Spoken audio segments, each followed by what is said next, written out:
And now I'm going to invite Jen Chivers from the Hamilton Roundtable for Poverty Reduction to start us off tonight with a territorial acknowledgement.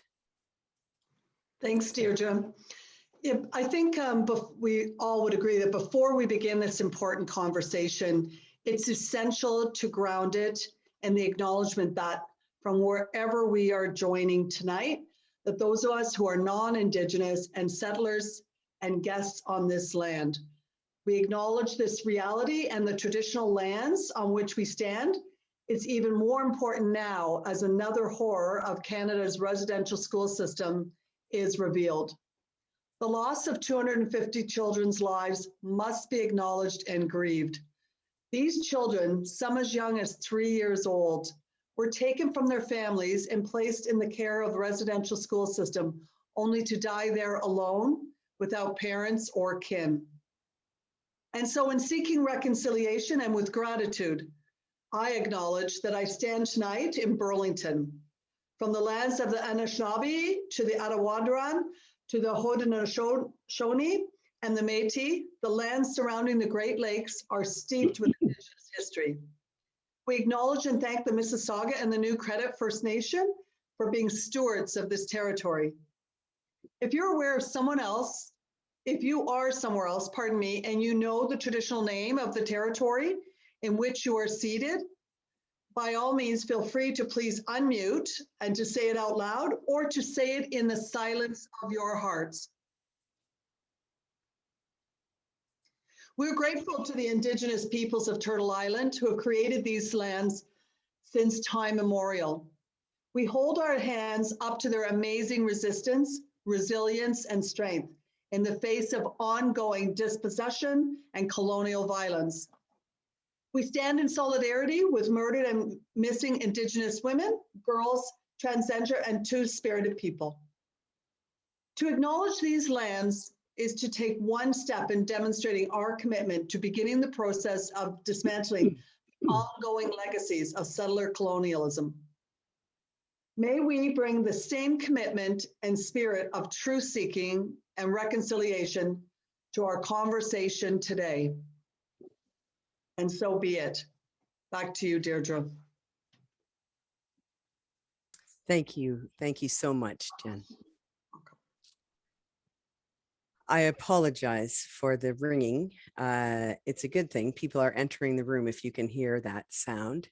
I wish I had a way to change that, but we can celebrate each time you hear there's a new joiner. Ted, unmute yourself. Hi there. Hi. So again, my name is Deirdre Pike. I'm a senior social planner at the Social Planning and Research Council here in Hamilton. And this is my longtime colleague, Ted Hildebrandt. He is the director of social planning for our sibling agency in Halton, Community Development Halton. So Ted, this is really great to be here with you tonight. How are you doing? I'm doing great. Yes, it's great to see everybody here today. And yeah, we're really pleased with the turnout and with, of course, the slate of speakers that we have joining us today. And of course, great to be working with Deirdre together on this. And definitely, we know the importance of social planning councils, and we're part of something even larger called the Social Planning Network of Ontario, where we have about 20 social planning organizations across the province. And I'd also like to mention that this is the first town hall that we're doing in partnership with the SPRC in Hamilton, and we're hoping to do this on a quarterly basis. And three of the topics that we're working on currently are on food, on income, and equity. So those are to come, and we'll have more information. Probably the next one will be in the early fall. So I'll work back to you, Deirdre. All right. Yeah, thank you. You know, this pandemic has taketh away a lot, but also giveth. And this is being able to do this together with Ted and to bring Halton Hamilton people together, and without the traveling. I know that's, you know, one of the things that I think lots of people treasure most about this new way, the virtual platform. Although, as I was saying earlier to our presenters, you'll note tonight, if you put the gallery view on, you will be able to see all the screens. It looks like we have a couple of well-filled screens right now with 79 participants being here. And it shows you, and then if you go back to speaker view, you should be able to see whoever is spotlighted. And at times there'll be slides showing as presenters use PowerPoint. But what you see is the number of people that care about this issue, that are coming out to find out what's going on in their community and how can we advocate for change where it's needed, right, Ted? This is obviously a popular topic of conversation. Absolutely. Mm-hmm. And we looked over the registrant list tonight, and it looks to be divided quite evenly between Halton and Hamilton. So, well, from the H's. I want to say that tonight, the way we're going to be rolling is that we have 5 speakers from different aspects, and they will be having about 10 minutes each, and then there'll be time for questions. But I want to ensure you that if you put questions in the chat room, we will see them. In fact, some of the presenters will even see them and be able to respond just dynamically as we go along. Or at the end, there could be time for some conversation there as well. I think it's also, Ted and I would be remiss to not identify how many people, when we went over that list, are here from our funder, the United Way of Halton Hamilton. And we're so grateful to, I know Brad Parks here tonight, the CEO, and I know lots of the team have registered and are here tonight because without the United Way, both our planning councils wouldn't be as strong as we are to be able to present the kind of information you're going to hear tonight from Ted about Halton and from my colleague, Sarah Mayo, about Hamilton. Do you want to add anything to that, Ted? No sense, because I'm introducing you and you get the next 10 minutes. So here we are. This is Ted Hildebrandt, and I have been with the Planning Council for 20 years. But when I got here, Ted was already well healed in this work, 7 years my senior. And so, of course, we have worked together a lot over the years and presented and what he brings in terms of the way that he is able to see the information, gather it and present it. I know that you'll find impactful. And so I want to turn over the next 10 minutes to you, Ted. Take it away. Thank you. Great. Okay. And I'm just going to set up sharing my screen, and hopefully you are seeing what I hope you're seeing is, yes, perfect. And I just need to get to, so I'm going to do a quick overview of housing in Halton, some demographics and information to set the stage. And we have some excellent speakers coming up that will speak more eloquently on some of those particular issues. But this gives us at least that overview of what's happening in my neck of the woods, which is Halton. So first of all, we know population change is a big driver around housing, and Halton as a community has seen tremendous growth. In particular, you know, on this chart, you can see Milton really since early 2000s has really driven a lot of the growth in the community. And then within Halton, the proposed provincial growth targets for Halton region is to see a population to grow over 1 million over the next 30 years. So that's really an important piece of information to have as we think about housing in Halton. And as our population grows, we've seen growth in population in our Indigenous, racialized, and newcomer populations. This table here is just showing the growth between 2011 and 2016. So just between the two last census periods. We're waiting, of course, the new census, the 2021 census, just been the data has just been gathered, and we'll be getting that information over 2022, and we'll be reporting that information. But we can see again that growth happening significantly in all of those populations, in our Indigenous population, or racialized population, newcomer populations. And so as our population grows more diverse in Halton, what are the considerations we have to think about as we try to think about housing for all.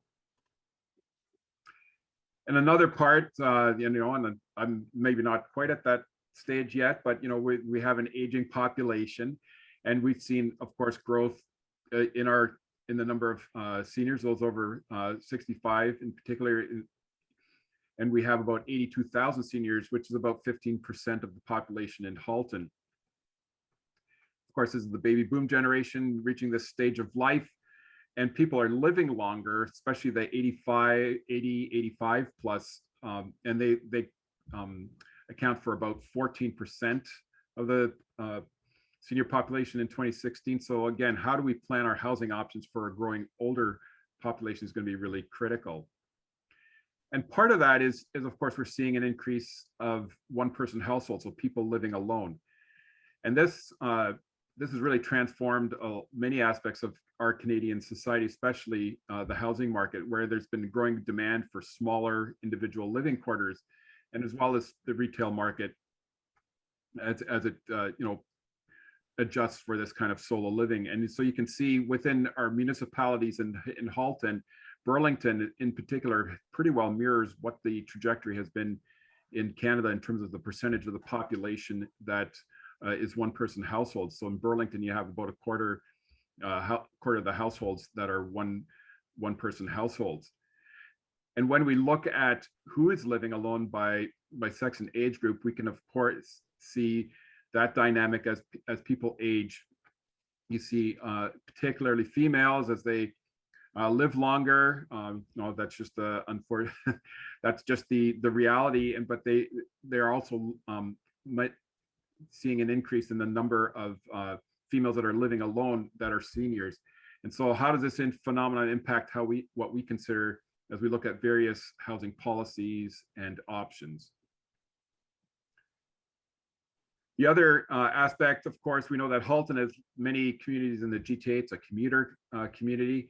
And this chart shows so the major out commuter, so workers that lived in and worked outside, lived in Halton but worked outside of Halton, and that's really that west to east orientation. Almost 90% of the out commuters, people leaving Halton to work, are going to Peel, to Toronto, and Hamilton. And that's in the orange bars. And the blue bars are showing the in commuters, so workers that are living outside of Halton, but they're coming to Halton to work. And we can see that there's three municipalities that really are the bulk of those coming into Halton. So we see them coming from Hamilton, from Peel, and from Toronto.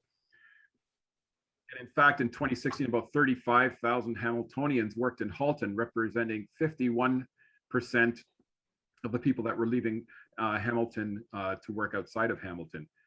So it's probably pretty safe to say that this pattern reflects the cost of housing in our respective communities. It'll be really interesting to see with the 2021 census if there's been any of those changes. And so what are those challenges that this information highlights when we're developing housing policies and options? When we're looking at home ownership and rental, Halton's a community where you can see about 80% of households are owned dwellings and about 20% are rented. And then you can see, according to the May data, in terms of the real estate information, you see average sale price of residential homes in Halton's, $1.1 million, an increase of 29%. We've seen the housing market really expand that way.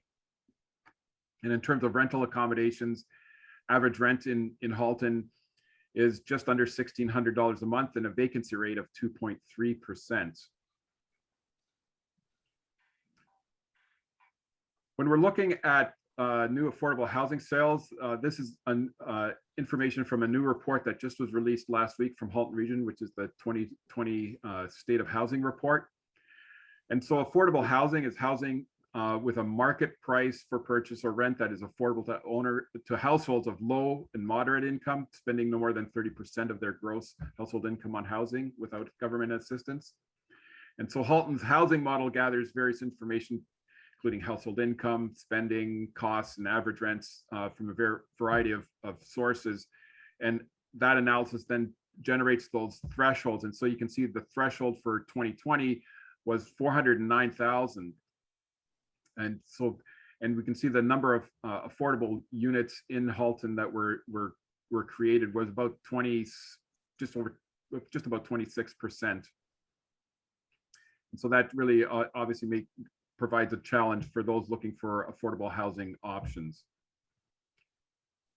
When we look at vacancy rates, for those that are renting, CMHC considers, that's Canadian Mortgage and Housing, considers a 3% or higher vacancy rate in a community as indicator of a healthy rental market. And as you can see in this chart, the vacancy rate for Halton's municipalities over the past 7 years has stayed below that threshold. And as I said earlier, it currently sits at 2.3% for the whole region. This means it's going to be more difficult for renters to find suitable and affordable housing. And for comparison, I've put in the Hamilton number, and I know that probably Sarah will be talking about this in greater detail, but you can see that there's a difference in the vacancy rate as reported by CMHC. And similarly, we can see that average rents are expensive in our respective communities throughout Halton. And so that really becomes a challenge for those that are seeking rental accommodations. This slide's got a lot of information, but the Halton region, administers almost 4,000 community housing, subsidized housing units available in Halton. It's a mix both of physical housing units and supports through programs such as rent supplements and portable housing allowances. Just to say, there's a lot of activity there to try and find those accommodations for people that are having challenges with affording affordable housing options. And of course, we see that about a quarter of households in Halton spend 30% or more of their income on shelter costs. This is a housing affordability benchmark that CMHC has set. And of course, as would be expected, it really affects those that are in a rental situation more so, where we have 45% of our tenant households spending 30% or more of their income on shelter costs. And of course, that means that other things will have to go to the side to be able to afford those shelter costs. Of course, we can see that the difference dynamic between owner households and tenant households in this slide. And just draw to your attention again that 45% that are spending that extra time or extra amount on their housing costs. But of course, there's even, you can see there's almost 21% are spending 50% or more their income on housing costs. So really, really critical when we think about how we are creating those housing options. And finally, last slide, core housing need. Concept of core housing need, looking at data such as inadequate housing, unsuitable housing, unaffordable housing. And in the decade between 2006 and 2016, we see that in Halton, there's a slight decrease in inadequate and unsuitable housing. That's those first two blue bar arrows going down, but in the red bars, we can see that unaffordable housing, of course, has risen, and then we can see overall core housing need has increased. And so when we're looking at various housing policy options, like we need to be looking at these core housing elements that's really critical to meet the housing needs of residents in Halton. And that is my slideshow. I will stop sharing. Thank you so much. I know it's a whirlwind of information, but we will also, as Deirdre said, we are recording this tonight, and for those that will want the PowerPoint decks, I think we can make those available to you as well. Yeah. And do you want to just mention about census data there, Ted? Why don't you have anything newer for us? Was the question. Yes. Well, the question, so a lot of the census data, the census is, and where we can get very specific information around some of those things that I showed you, like commuting patterns, for example, are only gathered really during the census period. And the census is taken every 5 years. The 2021 census data is still being gathered as we speak. The bulk of it has been gathered, but we know that they're just finalizing some of that gathering currently.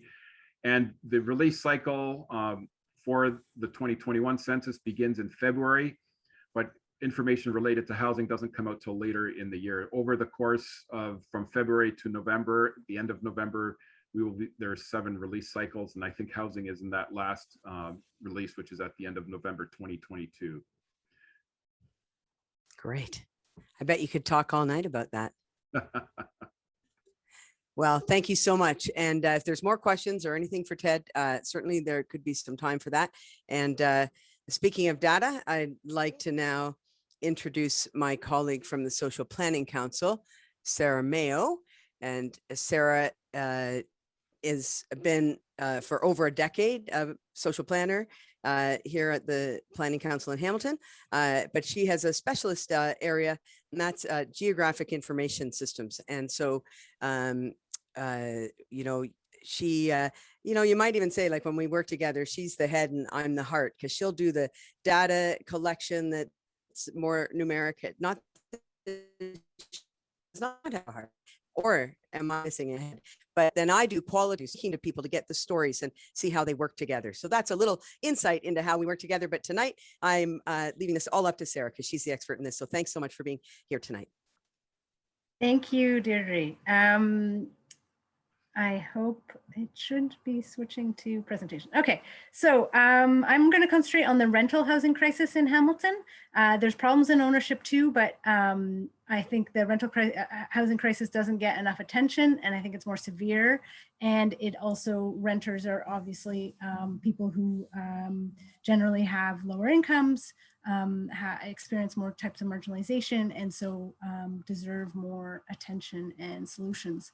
And I'm going to give you the meat before the potatoes. You don't have to wait till the end, basically. You know, we're just going to go through very quickly.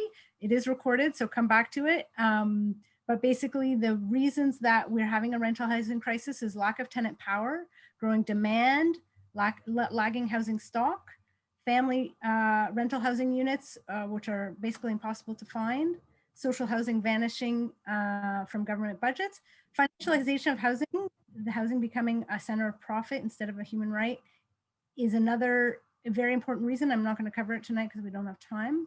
And the solutions are bringing Quebec's successful rent control model to Ontario and harnessing people power in the next election. Most of all these charts are in our report called Hamilton's Rental Landscape, available at this address on our website.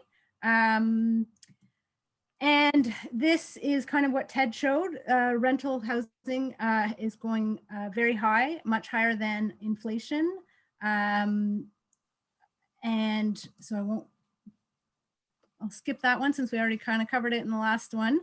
And this is another report of ours called Out of Control, comparing Hamilton and Quebec City, and Ontario and the province of Quebec, and talking about how there is real evidence when we compare these cities, which have similar populations and other similarities, that our weaker tenant protections have led to much higher tenant increases and their rent increases, and their stronger protections have led to much more affordable housing increases. And conversely, the big myth that landlords say, which is that, oh, we can't have more tenant protections because then housing won't be built, rental housing won't be built. That's not true at all. Look at us, weak tenant protections. We barely had 700 rental housing units built over about a 6-year period we looked at. And in Quebec, it was 12,000 in that period. Quebec landlords still get to be profitable, yet the tenants can still have more power in the market than they do here. How do I go to the next? Okay, yeah. So demand for rental housing is increasing in Hamilton. Between 2006 and 2016, there was an 11% increase in renters and a 6% increase in the general population. An increase of about 700 renters households per year. And generally, there's not enough kinds of housing being built of all different types in Ontario, and even more in Hamilton in the data we looked at. So this is the proportion, how many new households are there compared to new housing units. In 2002, it was pretty even. So there was about, in Hamilton, there was 0.9 new households per new housing unit. And now, and then Hamilton had a kind of dip, and we've generally been lower than the province, but now we're higher than the province. We have 2.1 new households per new housing completions. So there's not enough new housing being built because our population is starting to increase. We were lagging Ontario's growth, but now we're basically at provincial average, and our housing market has not kept up with that population growth. Keeps not wanting to change. Okay, and within all of that housing, most of it is ownership. As we can see, in Hamilton, only 8% in recent times was dedicated to the rental market. And then if you are a family looking for a more than 2-bedroom apartment in Hamilton, it is next to impossible to find it in the primary rental market.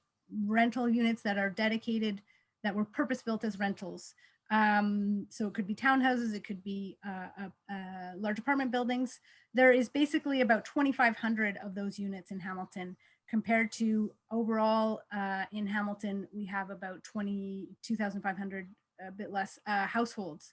So about 1% of housing units are of that type. And so that means that large families either have to go towards ownership, are forced into ownerships when they can't afford it, or are forced into the secondary rental market, which is much more precarious because that is not large buildings. So the landlord is much more likely to change their mind and say, oh, I don't want to rent it anymore, I want to live in it. So the insecurity that comes from the secondary rental market is a huge problem for families. And our housing stock, Ted mentioned that we have higher vacancy rate. The reason we have such a high vacancy rate in Hamilton is that we have such poor rental quality. And so there's just a base level of rentals in Hamilton that are basically unlivable, that have a lot of bugs, a lot of mold, a lot of ventilation problems, and that kind of get turned over and are empty for a long time because there is just poor, terrible housing stock. And so we have semi-detached households. We have a much higher rate of buildings needing, rental buildings needing, that are in a state of disrepair compared to Ontario. And not enough social housing is being built. So not enough rental housing, not enough housing in general, and obviously not enough affordable or social housing. Social housing, traditional type, is basically down to nothing. This is, you know, over the decades, it used to be, this is for Canada wide. And then this is Ontario only. So in Ontario, it was around 6,000 at the peak units being built per year. In newer types of programs, very different, much less costly to the government because there's much less subsidy. Even those, it's only about 1,000 a year in recent times. I don't have more recent than 2013, but there's just not enough built, as we know. And in social housing, this is ages. So we can see in Hamilton, Hamilton in blue, Ontario in green, Hamilton has a much higher proportion of children in social housing compared to the province. And so disproportionately, children are most affected by the state of disrepair of social housing in Hamilton, and something we really have to consider about our city and how we're treating our most vulnerable children. There has been some increase in funding very recently from the federal government for social housing, so repairs. So hopefully that will translate to results for those families. And then very recently, you know, COVID, we never really, you know, there was never enough discussion of our rental buildings at higher risk. Certainly renters as in general have intersectionalities with other groups experiencing marginalization that have had higher rates of COVID. So there's more racialized families and individuals. There's more lower income families, obviously, and individuals, and many other, and older people, certainly older women living alone is a large portion of rental housing, rental tenants in Hamilton. And then the question is the building itself are we seeing higher rates in rental buildings because of the renters' own demographics, or because the buildings themselves have a higher propensity to infection?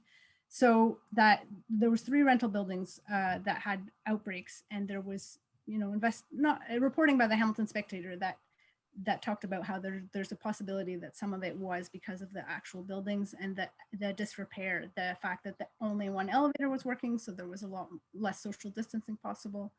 And this chart is from our housing and homelessness and the health pandemic, our COVID bulletins, and it shows that Hamilton rental households neighborhoods with high rates of renters had much higher rates than neighborhoods with high rates of owner households of COVID-19. So there's definitely a correlation. We don't know if it's a causation, obviously. And then the 2 solutions. So number 1 is tenant power. The Residential Tenant Act really needs to be reformed to bring more power to Ontario tenants to be on par with Quebec rental protections. Number 1 on my list would be 2 little things. One is this gray here, notice to a new leasee or a sub-leasee. This is the standard lease in Quebec, which is obligatory. In Ontario, the standard lease is optional. And it's mandatory notice to be given by the leaseor, the landlord, at the time of the lease is entered into, except in certain situations. I hereby notify you that the lowest rent paid for your dwelling during the last 12 months was X dollars. So information, just could tenants be told what the previous rent was paid? That is obligatory in Quebec. And I know in practice, like many landlords don't fill it out. So yes, it's not perfect, because you have to enforce your rights as a tenant. No, I want to see, it says here, I am to be told. So for sure, it's not perfect, but it definitely changes the dynamic of power, because tenants all of a sudden, have information. So that can in itself get landlords to kind of self-censor themselves and realize, okay, I have to tell them I doubled the rent. Maybe I shouldn't double it. Maybe I'll just increase it by 50% or something, And number 2, they actually have power, not just information. New tenants have the right to appeal. So it's not automatic rent control. Landlords can ask whatever they want, but they have to tell the tenant that it's increased, and the tenant has a right to appeal it, to say that's not fair, that's too high. And the landlord can say, oh, well, look at all these renovations I did, look at all, and the tribunal then decides. And so there's a lot more power, and just that power means you don't have to actually enforce it for landlords to realize, okay, I don't want to be taken to court over this, so I better decrease it, not double it, and do something more reasonable. And there's a kind of that power dynamic is much better. So that would be number 1 on my list. And then people power, I think just the fact that so many people showed up to this event is an example of that rental, that housing is so fundamental that it's becoming a key issue that people are willing to devote resources and time to harness, to organize around, to call their elected officials, and it's not going to be ignored anymore. And so this is the campaign, votehousing.ca, put forward by a coalition of organizations that I encourage you to join. Thank you. Thank you, Sarah. Great information, and obviously so lots of chat happening, and we won't be going to that right now.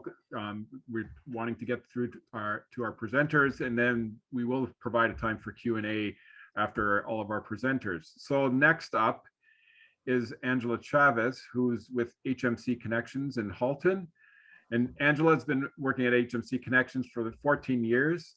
For almost 12 years, she's been managing and growing the transitional housing program, providing direct case management, and the first home for over 120 new Canadian families.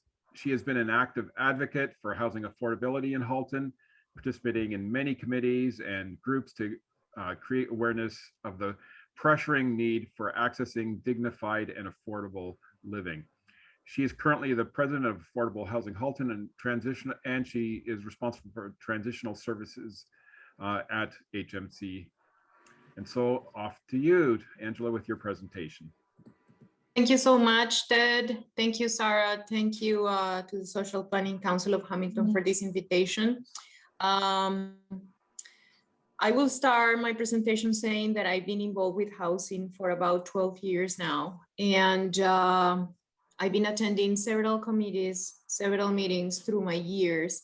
And I'm really pleased to see that at the moment, housing is at the top of the agenda. And there is a lot of conversation. There are a lot of conversations, a lot of politicians talking about it. It used to be a taboo before. However, there is still a very, very long way before we get to a healthy point.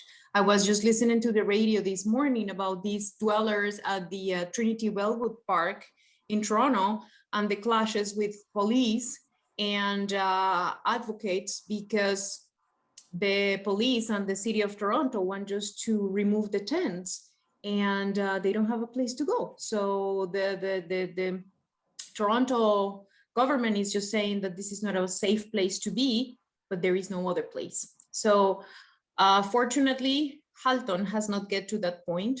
Hamilton has a little bit of this type of tense situation, but we cannot ever give up talking about housing and really offering solutions. So yeah, I think I can manage my own presentation. How do I do? Would you, okay. Slideshow, yes. Okay, great. So Halton Multicultural Council, it is an agency in Halton that provides settlement services for newcomers. And the organization has been around for 45 years, but only until 2004, we dedicated a portion of our funding and staff for housing. So through the years, as I said, from 2004, then 2007, 2008, 2010, we have been growing our program starting from 2 rental units to 11. So now we provide 1 year temporary dedicated case management to at 11 units. So for the past 17 years, we have been provided the first home in Canada for over 100 new Canadian families that otherwise will be either homeless or in a precarious living situation, living with relatives or in illegal basements. But again, we receive approximately 5,000 newcomers a year in Halton, and we are only able to provide housing to an average 11 families per year. So the admission criteria has been shifting a little bit with the years according to the need of the families. Right now, our families are selected by Halton region by the by name list. The by name is the records that they have of families that are homeless or at the shelter. We give priorities to single mothers or families with kids, and placement is maximum of 1 year. Sometimes extension are considered depending on the family situation. So the obvious barriers of newcomers entering the rental market are lack of Canadian credit history, no guarantor or no network support, and of course, not secure employment. So these one are the most typical barriers for newcomers. But on top of that, now we have to add all the issues that you have been discussing through the evening, like a very high demand in a low vacancy rate market, unaffordability, illegal and unsafe units, and abuse from landlords and lack of information from tenants. And I think that COVID has exacerbated this situation big time. Landlords are aware right now that the market is crazy. A lot of people are evicted for what is called renovictions. It says this is the new term that is going on all over right now. Landlords want to sell the houses for a crazy over asking price right now, and they're just kicking out tenants. Today actually I got a call from a tenant that is going to be evicted on July 1st, and landlords are doing whatever they want, and unfortunately tenants are not educated enough to know their rights, and even if they are educated, they are afraid because of the precarious immigration situation. We see this a lot on refugee claimants especially that do not have a permanent status in Canada. They're always afraid of doing something wrong. They're always afraid of asking for their rights. They're always afraid of being targeted by someone who might jeopardize their immigration situation. So this put them in a very, very vulnerable situation. So I think that's spoke enough about the rental market and how we have seen that definitely there is no comparison. There is no way to make sense the OW rate with the CMHC prices or the real market. So we see a lot in the newcomer population, especially refugee claimants. When they come to Canada, many of them, they do not come by choice. They come because they are fleeing war, they're fleeing unstable political turmoil. So when they come here, they do not necessarily contribute to the economy. They will eventually, but they're taking advantage of the safety and the protection that Canada is offering. Therefore, in many cases, the first access to income is Ontario Works. And it's getting harder and harder, for not saying it's absolutely impossible, to get a rental unit with the Ontario Works rate. A single person, for example, they get $390 a month for rent. What are you gonna get for that? Not even renting a room. A room in Halton is around $750. So it's double that. And unfortunately for a single person, they do not have the advantage that a mother or a family will have to get the child tax benefit or the transitional benefit. So single individuals are very vulnerable in this situation. And as I said before, Halton is completely unaffordable. And after listening to Sarah, I was disheartened because I remember for many years, Hamilton was the answer for Halton.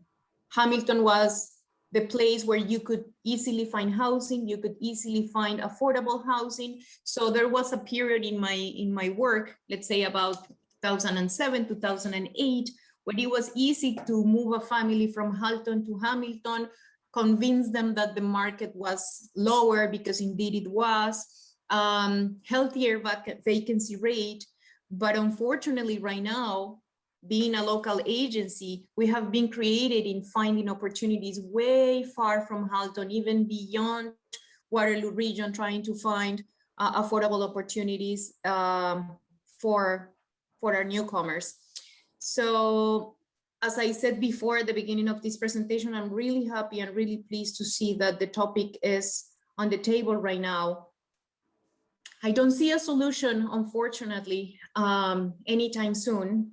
I just hope that we continue advocating as strong as we can and really engaging community and politicians. I was very pleased to see the number of participants in this meeting, because every one of us has to be a champion for change. So thank you so much for this presentation. Thank you so much for everything that every individual here is doing about affordable housing. But do not give up. We have a lot to do and a very long way to go. Thank you.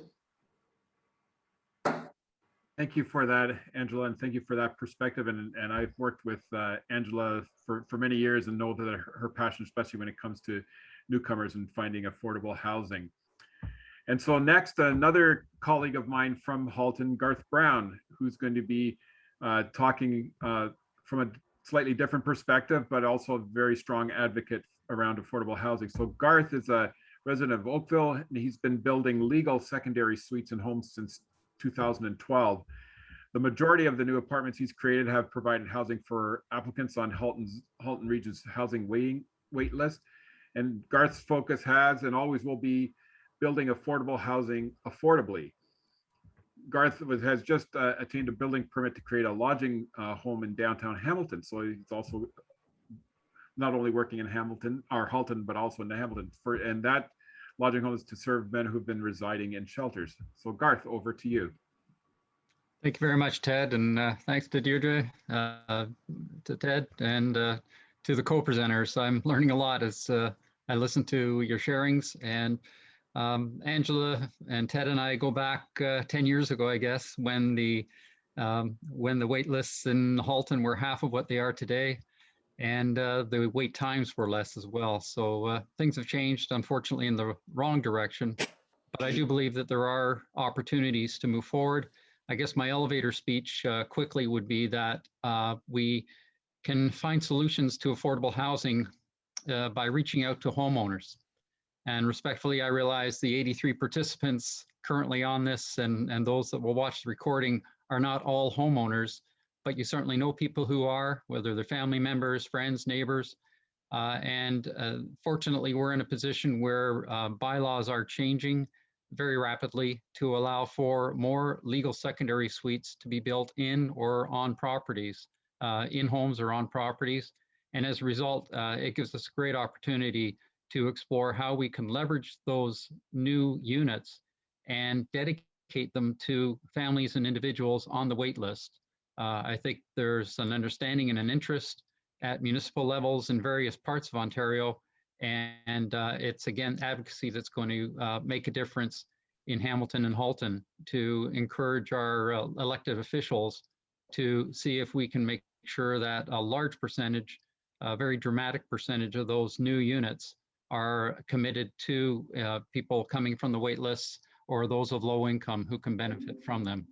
I'm going to share a screen and hopefully be able to present a very quick overview of what I've been doing for the past decade, and would certainly welcome your questions, interests, and dialogue beyond tonight to see what we can do to make a difference. So with that, hopefully we can get this working. Here we go. There we are. All right. So as I mentioned, Ted, Angela, and I saw a wait list of 1,950 applicants on the wait list back in 2010 when we first met. It's double that now. Hamilton in 2015 had an official wait list of 5,600. It's now over 6,000. I've heard 7,000 from some reports, and the wait times are undoubtedly getting longer and longer. From an advocacy standpoint, there are some amazing organizations in place, including Sarah just mentioned Vote Housing. I just found out about that earlier today, and that's awesome. There are various ways we can all get engaged and involved to reach out to our elected officials and make sure that they are very aware, as I think they are, that affordable housing is a key element to a healthy society, and it's cost effective because it ends up saving taxpayers money when it's done right. There are builders in the market today. Good Shepherd, of course, is celebrating 60 years of presence in Hamilton and continue to do amazing things. Indwell here in Hamilton and beyond, out to London and Mississauga and everywhere, are building new properties. And there's others that are very actively engaged in creating and making a difference. Recently, a lot of it's been fueled by the National Housing Strategy, the initiative by the Liberal government, pumping a lot of money into creating affordable housing. I'd ask all of you to, when you hear of a new announcement, check the price tag, because ultimately what we want to do is create affordable housing, but we don't want to go broke doing it. And ultimately, sometimes I see quite a few headlines in the news like this one, where 250 properties are being built at a cost of $47.5 million. That's about $200,000 per unit. And that's actually a little bit lower than the going rate right now, which seems to be tipping the scale around 300,000. Another announcement captured from Radio Canada back in December suggested over $200 million was being invested to create 417 units. That's almost $500,000 per unit. So we need to be vigilant, and someone's got to get out a pencil and sharpen it to make sure that we understand that we're not just building the affordable housing units to make a headline today, but that we're doing it cost consciously and making sure that every tax dollar is being spent wisely with the proper return on that investment.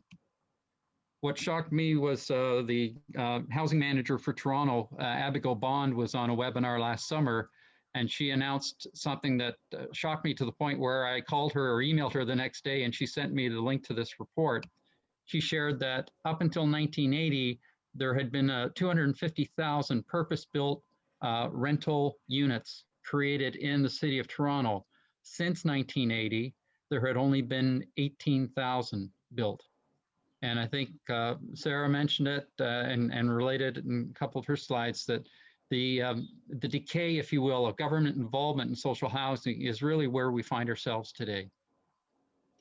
In 1990, I purchased a rooming house in Kitchener. It still supports 12 men.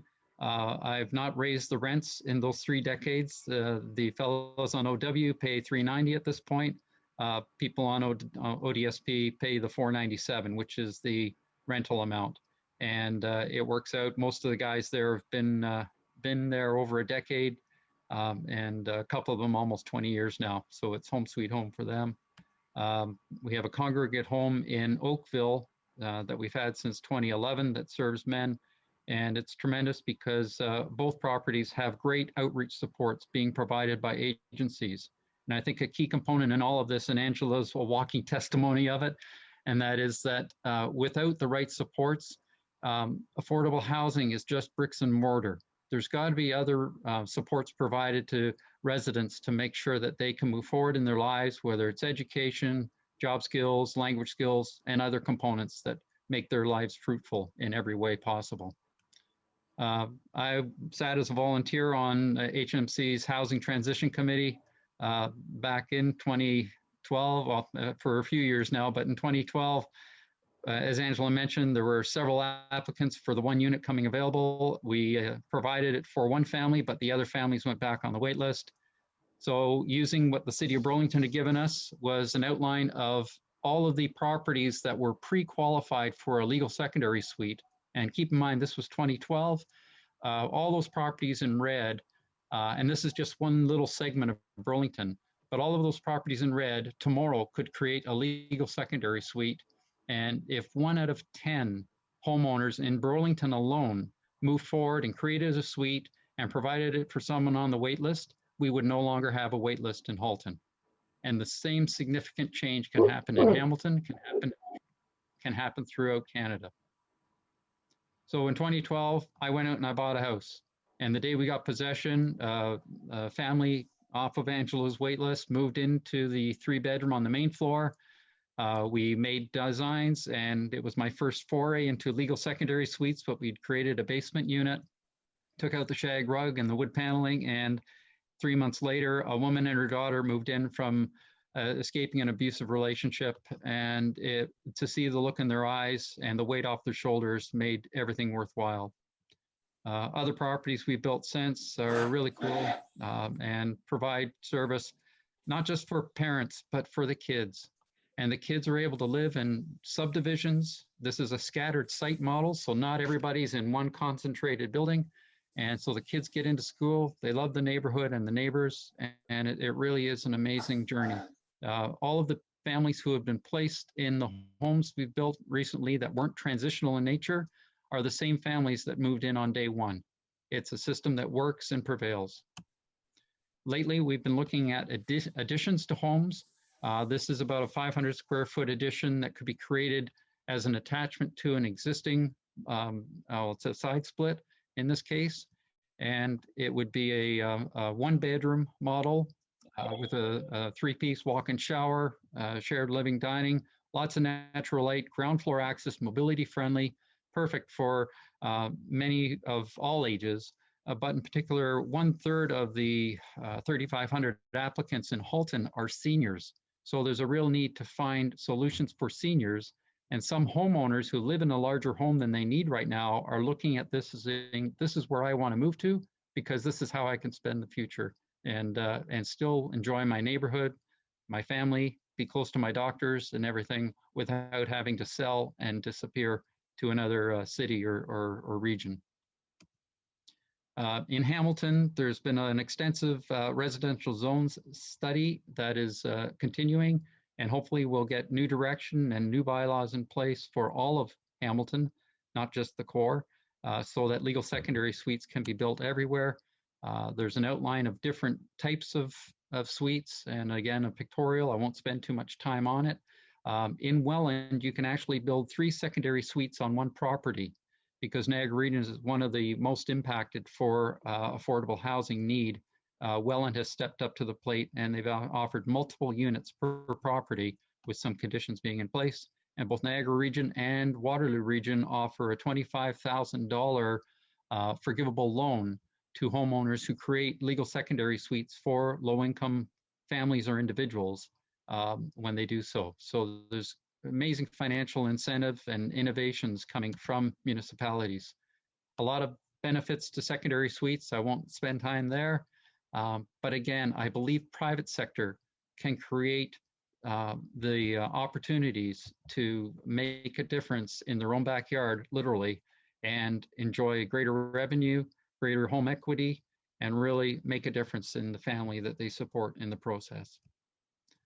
From a money standpoint, a 2-bedroom home, I did this calculation for Halton, but it could be very close to this in Hamilton potentially, although Hamilton Housing would have to get on board in terms of a rent subsidy to support it. But in Halton right now, you can get a double-digit return on an investment by creating a legal secondary suite and moving forward with the benefits of secure income and write-offs and so forth. I do tell everyone to speak to their trusted financial advisor, but if you have any interests personally or know someone who would like to see it, I'd welcome a chance to speak with them in person to make it happen. Most recently, as was mentioned, we bought a home in downtown Hamilton. The day we got possession, gentlemen moved in from the shelter and they are loving it. They're mowing the lawns. They are so thankful, as you can imagine, for being out of the shelter system and in something they can call home. And I'm excited to say we just got the building permit to create it to become a lodging home just this past week. So we're moving forward in that direction to help even more men come into this home and make it their home as well. The numbers on a congregate living model, if it's done right, aren't as lucrative as a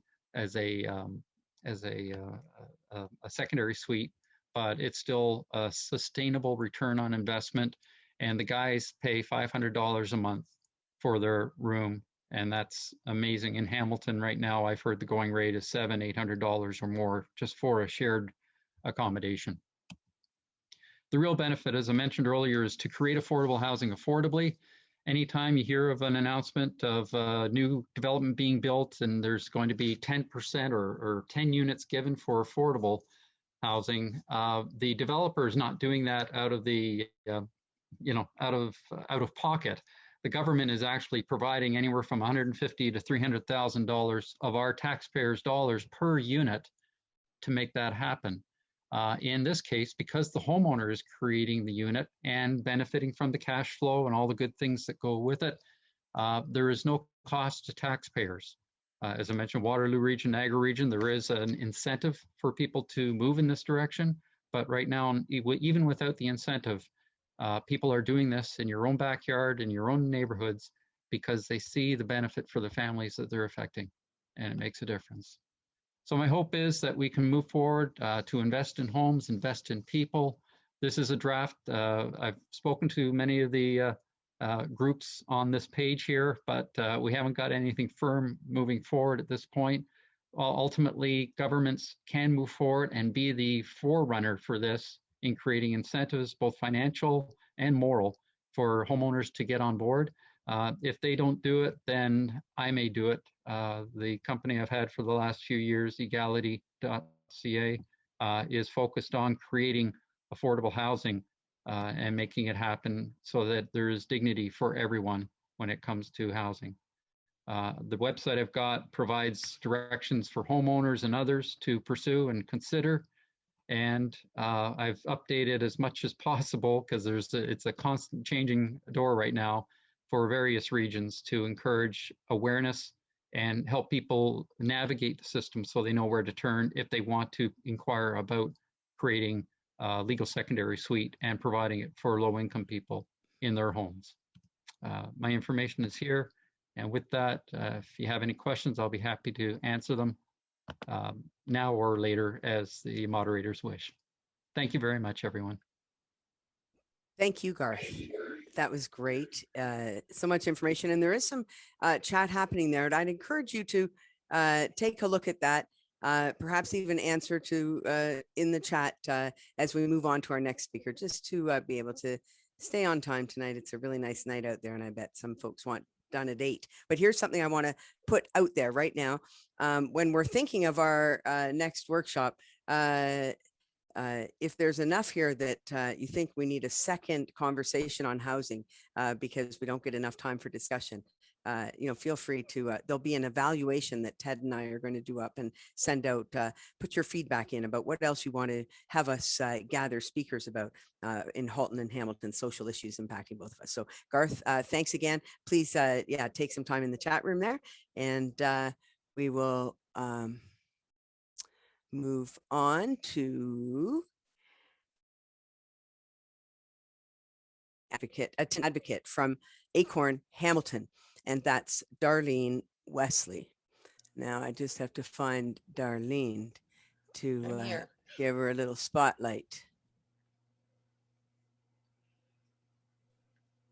Can you, Darlene, could you speak again? Hi, I'm here. Wave. Oh, there you are. Yeah. I couldn't remember what color you were wearing. Sorry about that. Okay, there we are. This is Darlene from Acorn Hamilton. Thank you so much. Take it away. Yeah. Okay. Hello, everyone. You have to bear with me. I have COPD and I'm not a speaker, so bear with me. Okay. Hello, everyone. My name is Darlene Wesley. I'm speaking tonight on behalf of Acorn Hamilton. Thank you, SPRC and Community Development Halton, for hosting this important event. Acorn is the national community and tenant organization. We fight at all levels of government for social and financial justice. In Hamilton, our focus has been on affordable and livable housing. I am a member of the East End chapter. Tonight, I will speak about Acorn's housing campaigns at municipal, provincial, federal levels, and touch on my own experience as a tenant facing displacement. Ontario is in a housing crisis, and low to moderate income renters are being priced right out of the market. We need all levels of government to take bold action to address our housing crisis. Housing is a human right, but tenants are seen as a paycheck, or our homes are seen as an investment. At the federal level, Acorn has been advocating for a rent relief program during COVID-19 pandemic. Tens of thousands of low and moderate income tenants are facing increased rent, affordability challenges, and as a result of income loss due to the pandemic, many tenants have been evicted or are at risk of eviction. While many of the legal protections of the security of tenure fall within the provincial jurisdictions' obligations to the appropriate measures to prevent evictions, especially when they are caused by economic consequences such as the pandemic, and that also apply to the federal government. The arrears and eviction crisis has disproportionately affected low-income tenants, particularly women and members of the vulnerable groups.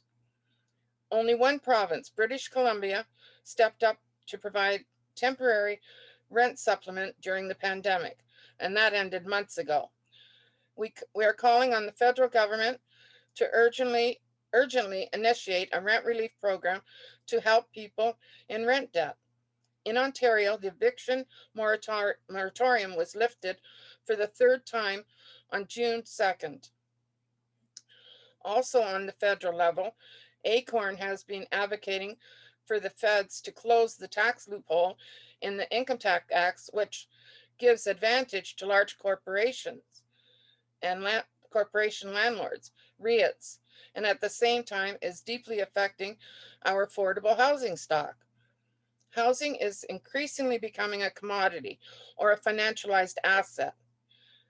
And one of the main factors leading to commodification of housing is real estate investment trusts or REITs. Acorn conducted research which shows that each year the federal government's national co-investment funds build 6,000 units, and Carpets, Canada's biggest REIT, only flips approximately 14,000 to get the maximum rent possible, pulling them out of the affordable market. In fact, REITs have eaten away much of our country's affordable housing stock. Between 2011 and 2016, the number of private rental units of affordable housing, earnings less than $30,000 a year, rents below $750, declined by 322,600 units, a trend that appears to be continuing. Analysis of 7 residential REITs show that if they were taxed at the same rate as a non-REIT Canadian corporations, they would have paid over $1.2 billion more in taxes since 2010. On the provincially, the biggest policy Acorn has been pushing for is vacancy control. Right now in Ontario, landlords are only allowed to raise the rent for current tenants at a small percentage per year, allowed by the RTA. But if a tenant moves out, there is no cap, and the rent increase between tenancies they can do whatever. This creates a huge financial incentive for landlords to push out tenants so that they can raise the rents. Okay, locally, that leads to predatory tactics, which we are seeing on the ground here in Hamilton and Halton. Rent evictions is used to describe the tactics used by landlords to force out the tenants under the guise of renovations. Very common in Hamilton is for the landlords to offer financial incentive, cash for keys, to the tenants to give up their apartment. The offer can be tempting to the low-income tenants, but they'll never find the affordable housing again. And if that doesn't work, the landlords can escalate to give the tenants the N13 notice for eviction for substantial renovation work. Under the Residential Tenancy Act, tenants do have the right to come back after the work is completed, and they're entitled to only 3 months compensation. But when your notice says the work could take up to a year or longer, tenants are on the hook for moving costs, and it's going to be impossible to find a lease that's under a year, and many tenants just move on and don't go back. At my apartment in East Hamilton, this is happening. I have lived here at 309 Strathern for 17 years. The building has 5 units, all home to working class and low income tenants. One tenant has lived here even longer than me, over 20 years. While the building could be a little more clean once in a while, it's very livable. My daughter lives on the floor below me, and her unit was renovated before she moved in 6 years ago. I pay $667 for my 1-bedroom apartment. And there is a unit in the building that became vacant, and after a quick renovation and an updated bathroom and the floors, the landlord increased the rent to $1,200. In October of 2020, the landlord handed all 5 units in the building and 13 eviction notices to vacate by March 31st, 2021. He also tried to do this in 2017, but never followed through because he needed permits. Okay, the tenants in my building know their rights because I joined Acorn and I'm their big mouth, and nobody has moved yet. Attached to the N13 notices were 2 pages describing the work that the landlord wants to do. He says that he wants to do scant cosmetic renovations have been only complete, or renovations have been completed. That means the one unit before. Okay, in the 50 years of the building, little to no work has been done. And he wants to do a complete major renovation of the building to increase its value. He even said that in the papers. So the landlord estimates the renovation will take approximately 6 months to complete. However, the estimate is barring any unforeseen circumstance, that estimate, barring any unforeseen circumstances. It's not uncommon for variable factors such as supply shortages to affect the time estimate given. And I was entitled to $2,001 compensation. That's barely going to cover moving costs, first and last month's rent, and finding a short-term affordable lease will be impossible. If the landlord wants to do these renovations, they should they should find a way to be able to do it with me living here and accommodate the tenants in the duration, or accommodate the tenants for the duration of the renovation. If I have to move, it's going to be devastating. I have COPD and many other health problems. I can't even pack up my own apartment, and I'll never find the same rent again. And I'm tired of crying, but we found out that the landlord has already filed with the board in November, but because of COVID, these types of no-fault evictions have not been prioritized. We are waiting for our hearing day, and in February, the landlord dropped off checks in our mailboxes with no note or anything. He hasn't even approached any of us with anything. He done it all by the mailbox. Okay, I checked the city website weekly, and no building permits are yet to be under review. Acorn has been calling on the city of Hamilton to implement a similar licensing program that New Westminster, BC did in 2019 to restrict this practice of renovation. In BC, the city requires the landlords to accommodate tenants during the renovation. The policy disincentivizes landlords from doing renovations in the first place, but if they do still want to go through with the work, the tenants are protected. In April, Acorn went another step forward for the city to develop local policy. Currently in the framework is being developed in the city to create an anti-renovation strategy that includes licensing, proactive tenant education, and improvements to the tenant defense fund. In light of the province not taking any action, we need our cities to protect the low and the vulnerable tenants. For anyone interested to learn more about BC's anti-renovation policy, Acorn is having a virtual event tomorrow evening with the city staff and councillors from New Westminster. Please get in touch for details. Again, I thank you, SPRC, Community Development, Halton, for hosting this event. And together we must fight for affordable, accessible, healthy, and safe housing. Thank you. Thank you, Darlene. Thank you so much for there's so much love in the chat there for you. So I want to make sure that as you dry your eye, like, it's a terrible thing that you're experiencing, and we appreciate so much for you. I want you to just feel the love, and I hope that things change. And if you need things to change, who do you sometimes call as a lawyer? So I'm going to introduce our next speaker, and thank you again for being here tonight, Darlene.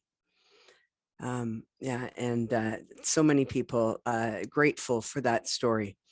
So when you need some help, you would turn in Hamilton to the Community Legal Clinic. And tonight we have Mohammed. There he is. There he is.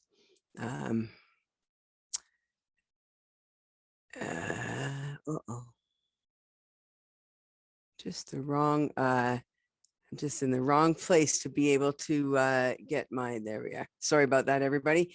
I am adding a spotlight. I just couldn't quite get it hooked up, but here we are. Mohammed Basat is a lawyer from the Hamilton Community Legal Clinic. He's involved in a lot of projects around queer advocacy, anti-racism work, Indigenous rights. He's worked as a tenant advocate in other places, but really equity, diversity, inclusion, and then particularly tonight, he's going to talk about that in terms of tenant rights. So thank you so much for making time for us tonight, Mohammed. Thank you, Deirdre.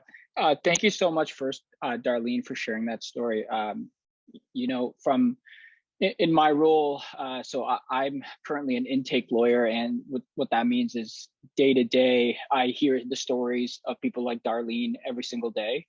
And unfortunately, what everyone has been speaking about previous to me is the larger systemic issue that is causing, you know, people to have to come to me. You know, legal clinics at the very end of the day are a band-aid to this much larger problem.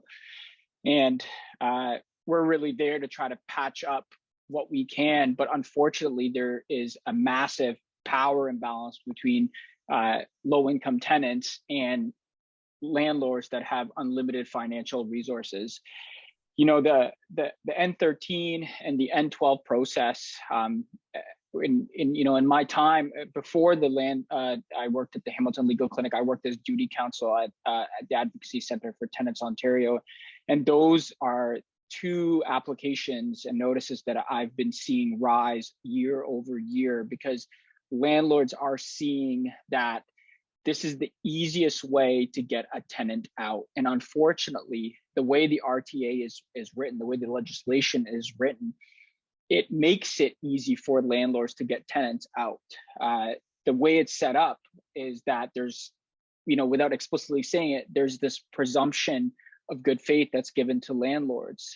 They feel that from a legal perspective, if a landlord is able to tick the boxes, you know, for example, for an N12, if they have the right notice requirement, they have paid the 1 month compensation by the termination date, and the notice itself is correct, oftentimes the landlord will get their eviction, because the way the legislation is set up is that they want tenants to then seek recourse after the fact, which obviously is unfair to tenants, because most tenants are able to seek that recourse. There's nothing for them to do in the moment, and they don't take into the fact that it's impossible for someone that has $500 or $600 rent to then go chase down a landlord for a year to try to get their recourse. So what we're seeing now, and in Darlene's case, that is, you know, the soup du jour right now for landlords in Hamilton is give the N13. Oftentimes they don't meet the notice requirements. They haven't paid the tenants the compensation that's required, and they don't even have the permits, because they know that in itself is the psychological warfare that they're able to enact on tenants. They know, sorry, Darlene, I'm actually thinking about you. You're making me cry. They know that they can make tenants live in a moment of uncertainty. And if you ever have that feeling of being unsure of what happens next, no one wants to live that way. So often tenants, before even coming to get legal advice from us, will just take the buyout and leave, because it's the easiest solution. But then what we're seeing is you have the rise of homelessness. You have encampments that are then created, because, you know, the housing crisis that we're all talking to is all tied to legislative poverty. And really the entire system that everyone has been talking about incentivizes landlords to evict tenants as fast as possible, so that they can charge a higher rent. And usually when a tenant comes to me, the first thing I'll ask them is, how much do you pay in rent? And they'll usually say something that's under $1,000, and I'll know that exactly that's what a landlord is trying to do. The way that the RTA is set up, the way that even now, which if any of you haven't seen, there's a new report by ACTO called the Digital First Report that discusses the landlord and tenant board's digital first strategy. The system in itself is built to be oppressive. It's built to unhouse tenants and to incentivize capitalism and landlords. That's what they want. That's what the system is pushing. and it's a policy choice, unfortunately. And from a legal perspective, we don't even have the resources to step in. So for N13s, oftentimes we can't represent on them because we don't have the resources, and let alone how would a tenant feel in that circumstance, because it requires a lot of technical know-how. You're going to have to hire a contractor. You're going to have to do your research to find out that the work that they're doing doesn't actually require a tenant to leave.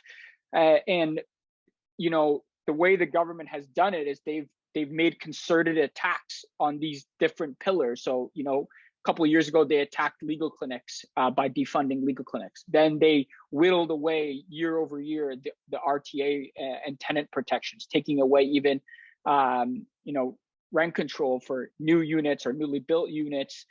It's a systemic choice, and landlords know that. And the housing, as we've seen, isn't looked at as a human right. Unfortunately, it's looked at as a revenue stream. So landlords want to give N13s, want to give N12s, because if I was on the other side and I was thinking, what is the easiest way for me to get a tenant out? It's an N12 or an N13, because they know for the most part, and this is a strategy for all of you. The most important thing is if you know somebody or are heard of a group that has received an N12 and N13, is at the very least ask them to reach out to us. We can provide that summary advice that allows you at least to push back.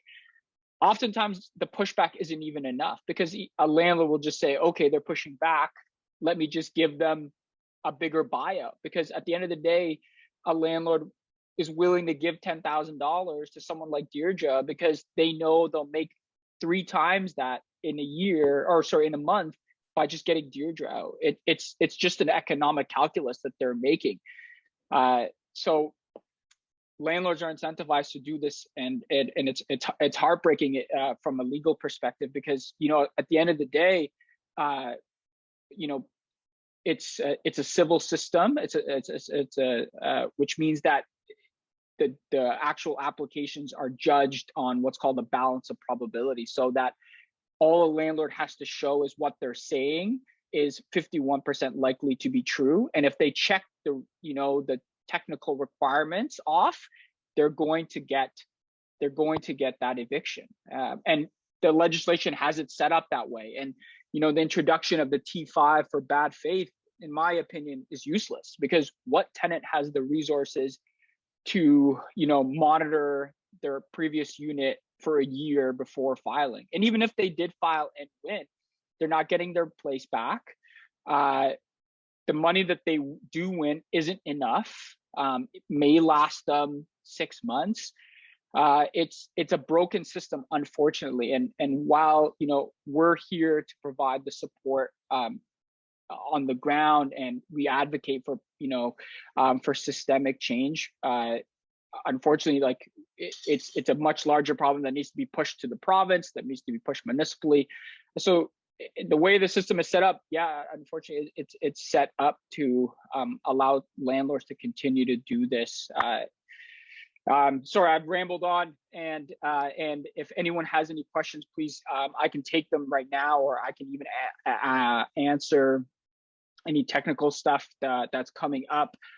But what I will say is that in the past year, it's the N12 and N13 numbers are going off the roof, and landlords know that is the number one and easiest way to get a tenant out. Okay. Well, somebody wants to know, how do they find one of you in Halton? Well, there's the Halton Legal Clinic, so definitely they are there, and I would encourage anybody, if they have any questions, go to the Halton Legal Clinic. Legal clinics are also willing to do public legal education to any organization. So myself, just recently I gave one to the Wesley. So legal clinics are there to support organizations. We often work with Acorn Hamilton to provide legal services or public legal education. So the work is there, and definitely reach out to legal clinics in your area for that help. Great. Thank you so much. I think that's And Ted has put a report in the chat there for you. So Mohammed, thank you again for taking time to be with us tonight. That's great. And so Ted and I are going to have to wrap up. And are you turning your video back on? There you are. There I am. I'm back. Thanks. I thought you abandoned me. What a great lot of information, eh, Ted? Oh, absolutely. Yeah. Any highlights for you?